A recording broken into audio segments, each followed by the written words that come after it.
All right, thank you so much.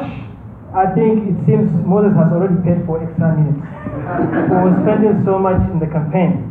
And actually, I was told to speak for between 20 and 30 minutes. And I was actually here 4 o'clock dot. And I think I deserve more than 5 minutes because of what I prepared here. And whenever we want to do something qualitative, we have to forget about time, because there is negative relationship between time and quality. So if you want to run for time, then we have to compromise quality. We are going for the difference that we really want to make, not just to come here and talk and rush people to talk 5 minutes, 2 minutes and go. If you cannot be patient to stay and listen and be transformed, then walk away.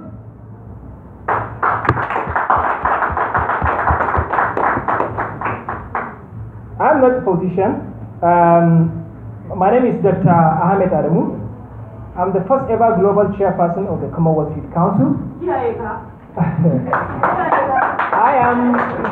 am also a university lecturer at Umar Musa University, Katsina. And I will not spend more time talking about myself because I have a lot to say. Moses here ran an election. But he said if you want to run an election in the same way others we are running an election, we have to be different. If Dixon and Silva are riding those chips, then write something else. Bring yourself down to the masses level. Let them feel you. Be with them. We'll talk about that. My personal friend, don't worry. It's a cultural problem. All right. Don't know Why do you think Moses here has participated in politics? Why are we interested in politics? Why do we have school of politics? Because politics is very important in our lives. Politicians make decisions that shape our lives and our future. And that's why we will not let it with them. We have to take responsibility and be part of the politics. But why people participate in politics? Some of us want to participate in politics because we want to be successful. But what is success?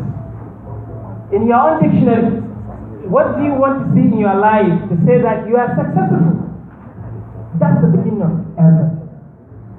When you measure and quantify the scale of your success by the volume of the money you have, or the wealth you acquire, or the cars you ride, or the house you live, or the wife you marry, then you are not on the right course. And most people take politics as a way of getting money, enriching themselves. But leadership is not restricted within politics, because leaders are not those political leaders. Leaders are those people who make differences in the lives of the people. So if you really want to play politics, or want to be a politician, or want to be a leader, start it now. Everybody is a leader. You don't need to contest for you to make the difference. And like I said, we have to define where we are here to discuss about politics, but there are so many challenges we are facing right now as young people. We either contest as politicians vying for positions or as voters. Now they say young people, they can vote as long as they are 18 above, but they cannot contest. But now leadership requirements does not require age. That's right. Leadership requirements change over time. What you required a leader 30 years ago is not what you need in the 21st century in a leader. So there must be a redress. And like the national chairman of the Youth Council said, we have to have a movement that will invite institutional changes, that gives room for the young people to to aspire and contest for any election. And if you really want to be political leaders, we have to start within our capacity. What can we do ourselves? And that will serve as a testimony or legacy for people to see you and say, we have seen a leader in you. We have seen the leadership quality we need in you, and we want you to be a leader. And a Muslim, the Prophet Muhammad said, whoever come out and say, vote me, I'm a leader, I want to be a leader, he said, don't vote for him. Vote for people that we are humble, we are responsible, are taking responsibilities, and give them the leadership. Then God will guide them.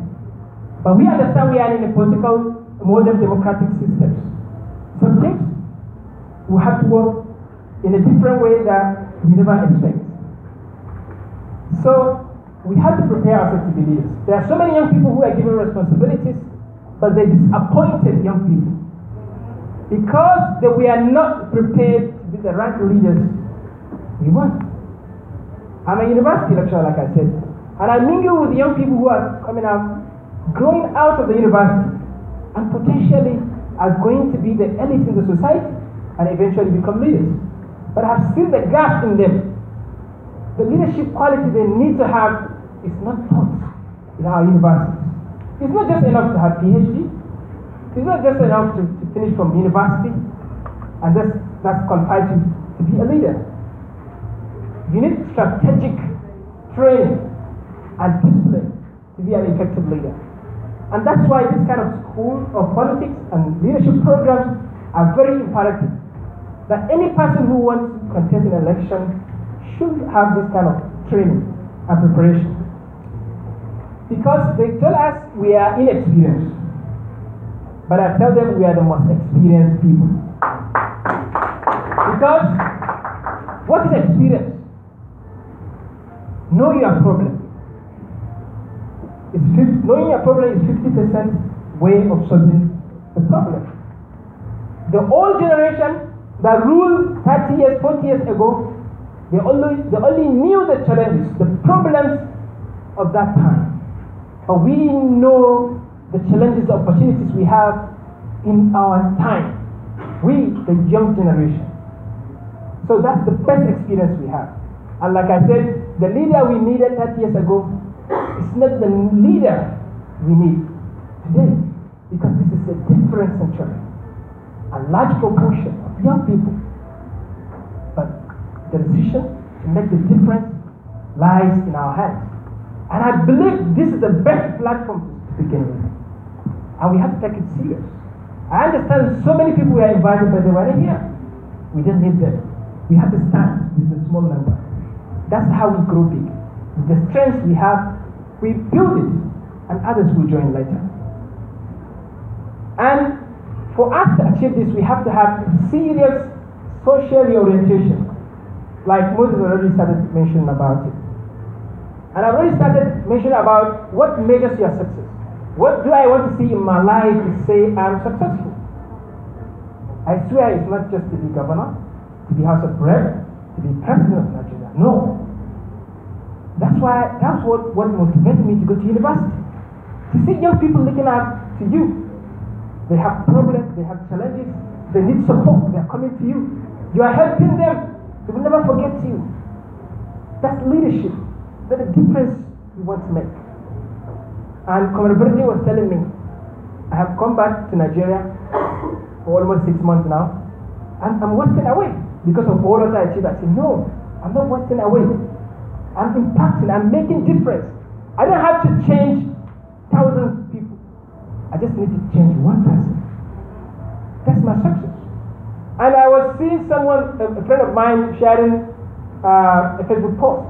He said his children are celebrating birthday today, and one of them is saying that I want to be governor, I want to be president. We should not teach our children that the ultimate success in life is to be governor. That's not it. You can be leader in any spectrum of life. Academic institutions, organizations out there, institutions. You can make the difference. Sometimes you don't need money to do that. And for us to have this social orientation, we have to get rid of the corruption in the young people. And one of the biggest corruption is the quest for shortcuts. How do I get rich quick? Because you think that money is your success. That's why you are crumbling. You want to get that money quickly. And that's because you are lazy. If you struggle hard, don't think you are disadvantageous. You are stronger. The struggle you make makes you resilient and mature to face even bigger challenges in your life. Those guys you think they are privileged, they are not advantageous. Because little failure will break them. But you are very strong. You fall and rise. You keep moving. For young people, we should not be lazy. We should not be afraid of failures. If Moses was afraid of failure, he wouldn't have been here. Do you understand? Lack of responsibility. If you see something wrong, change it. And I'm not campaigning here for any person. I agree absolutely, change begins with all of us. With individual capacity, what can you do? If you come out in your environment, neighborhood, and you see it's dirty, organize people, organize action. That's the difference. No matter how little it is. If you're educated and you see young people not going to school, create a free class for them, teach them. And a literate person in a society, the negative effect of that person surpass that of the benefits of those educated. Because he can make a serious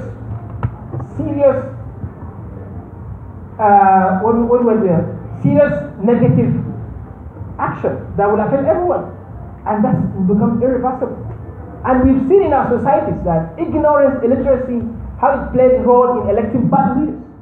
Because it's as a result of ignorance that people can collect 5,000 naira, or 20 naira, right? 50 naira to vote for someone else. That's ignorance. And lack of patriotism. We put ourselves first before country, but the other way around. Our country comes first, not ourselves. Young people, we are not like that. We rather be sacrificed, have good fathers, follow them like dogs. You can never get there. You have huge potentials in you that you stoop so low to keep following someone who is expert. You have the energy, the exuberance, the innovations, the ideas, the knowledge to make the difference. But you're lying to someone who doesn't even know what's going on nowadays. Those old generations would lack the mental and physical stamina to rule the modern world. Problems are evolving every minute. You need proactiveness in decision and leadership. And these are enough reasons to awaken us to the truth.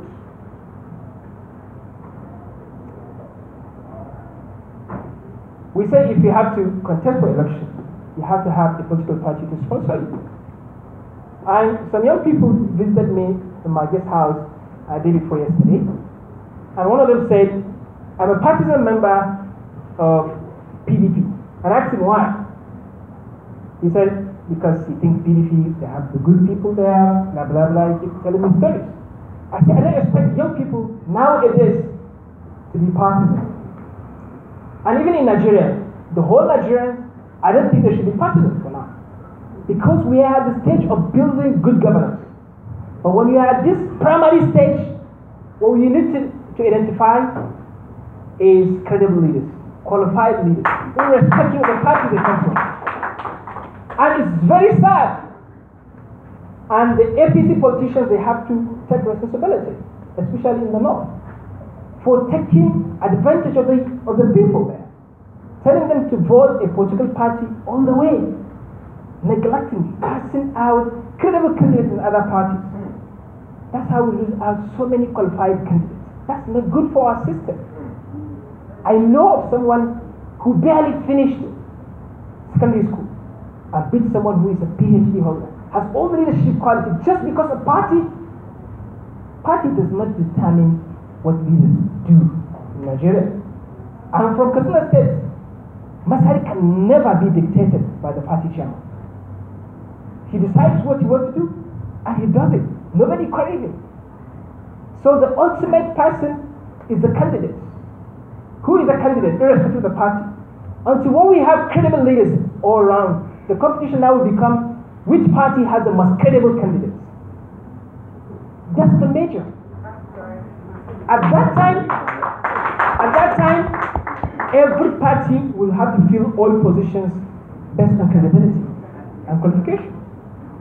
And when you all have credible leaders, all have ambition, they all have set out destination to greatness, and that's the time when you start to identify yourself which paths to follow to greatness.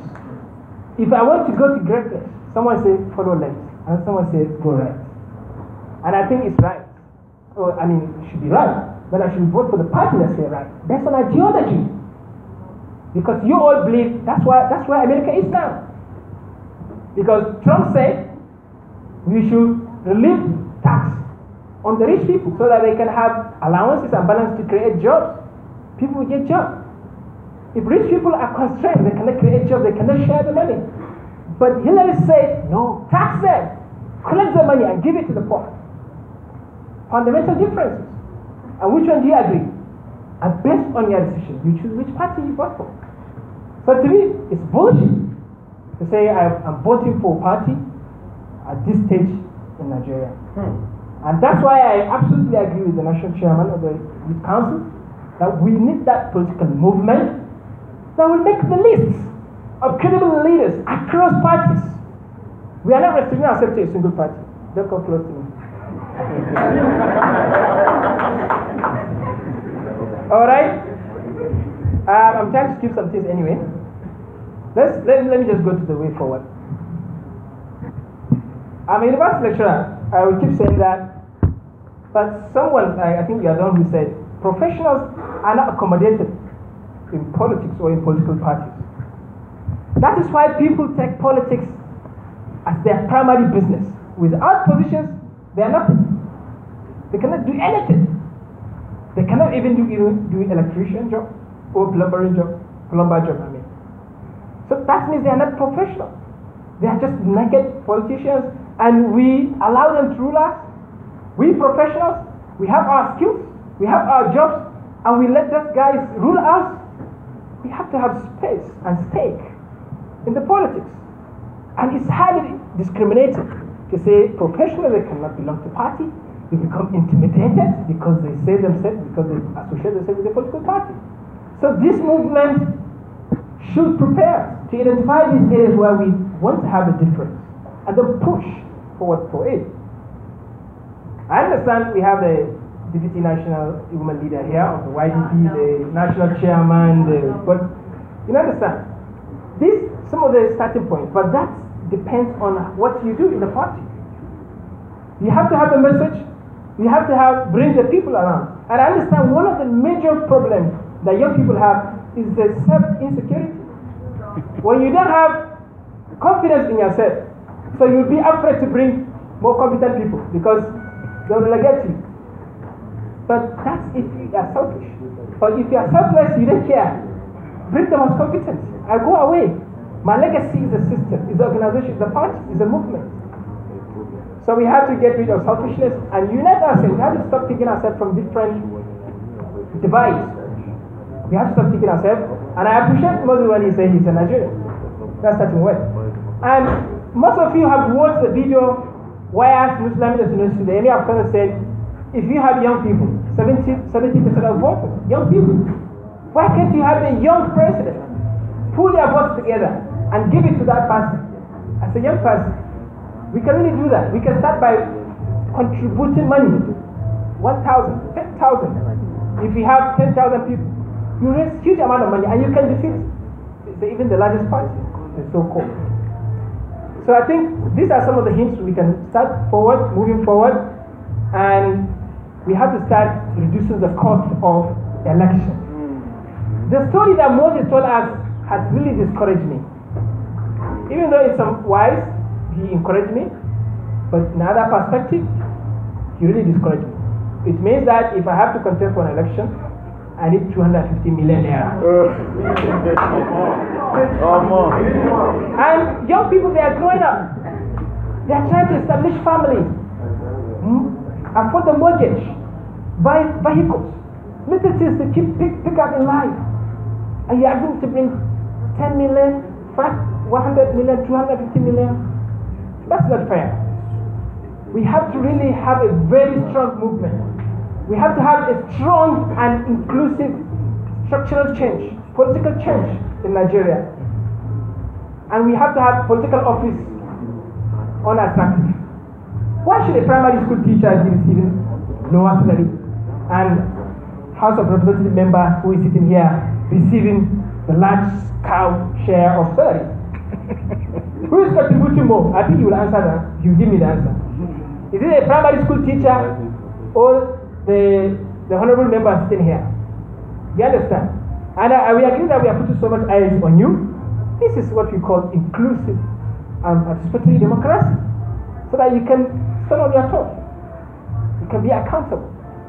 So we have to make it unattractive. I'm sure when the positions are unattractive, people like me will be attractive, because people really will go there for the service.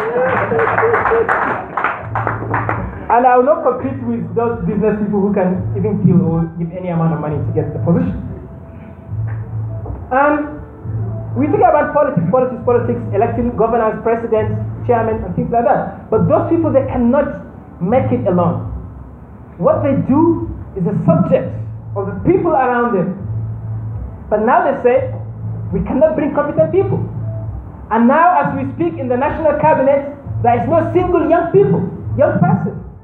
There's no single young person in the national cabinet. And young people has really contributed so much to the success of this administration. So that should not tell you that because political appointments should only be given to politicians. No. Like Aisha Buhari said, politicians must be given the appointment, not professionals, which is wrong. She is mistaking politics with governance. Governance is not about politics and politicians. Politicians, we need them during election. When we are doing serious business governance, we need competency. That is why the Prime Minister of Canada, a young man, I met him, and he said when he was establishing cabinet, he looked for the best in every sector, the best person. And those we are not politicians. He gave them position. But now you are saying you contest for an election, or your father contest for an election, we are giving you position. You know nothing. You don't have what it takes. That's why we failed. We didn't get it right. And like I said, we have to have something after this. This should not end here. We have to have a strong movement. I will stop here. I know you are coming closer to me again and again. I want to appreciate you anyway, by the way. Charles, you've been doing very well for putting on events like this. This is really, I want to appreciate you, President of Reorientation, Advocate of Nigeria. Please give him a round of applause, please. You might face obstacles, challenges along the way, but you have to persevere. You have to get there. When Barack Obama started, it wasn't unlikely. It was not likely, but he made it happen. But let's stick with those that we believe in ourselves, and then start moving for this. I want to thank you for your attention. Bye now.